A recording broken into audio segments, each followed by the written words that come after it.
Well, hello there, and welcome to this edition of Thought for the Week. Great to be with you. And we're in a very exciting book in the Bible.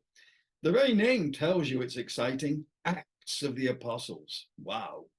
And what acts they were. Goodness gracious. Such courage in the face of terrifying opposition. And is what makes the book of Acts so relevant to us at the present time. Because opposition against Jesus is getting very strong now. The whole attitude of the world, including governments, is against anything in the Bible. Lifestyles are being promoted that are a world away from the way in which saints are supposed to live. And when I say saints, I mean those who are following the ways of God. Yeah, it's tough. And I can't promise you it's going to get any easier because the Bible seems to indicate that it'll get worse and worse now until Jesus comes for us. So we need to hold on to him. We need to be strong, not only in our salvation, but also in our relationships with one another. But Luke is a wonderful one for encouraging us, and he does so through remarkable accounts of remarkable lives.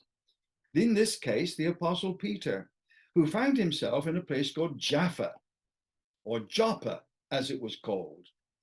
And he ministered to this wonderful lady, very popular lady locally.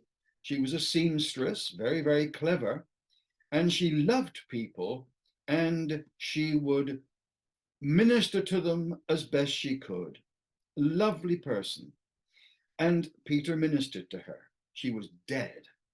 Oh dear, what a terrible situation. Hopeless. No, no, no, no, not hopeless at all, because he called on the name of the Lord. Tabitha, get up, he then said. And she opened her eyes, and verse 40 tells us, seeing Peter, she sat up. He took her by the hand and helped her to her feet.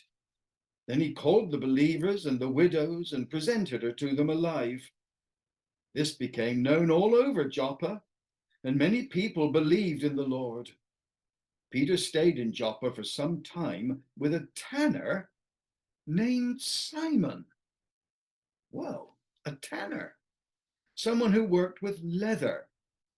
Now, his name, Shimon, tells you he was Jewish, but he was not the kind of man that most regular Jews would want to meet or certainly live with.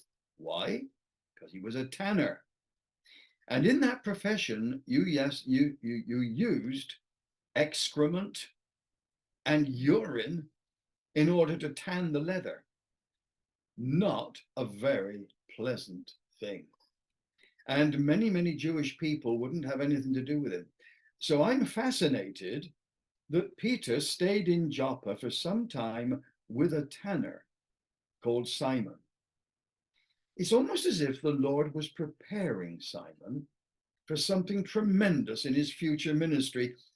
And indeed he was, as we shall see next time. But it's an amazing thing, isn't it, to know how the Lord has his hand upon us. And even when we don't think it, he's preparing us for our future work. That's a tremendous thing. And furthermore, he's preparing us for our life in heaven with him. Whatever you say, preparation is the name of the game. Be prepared. That's what the Boy Scouts were told. And it's not a bad motto for believers, is it? Well, bye bye for now, and I'll see you next time.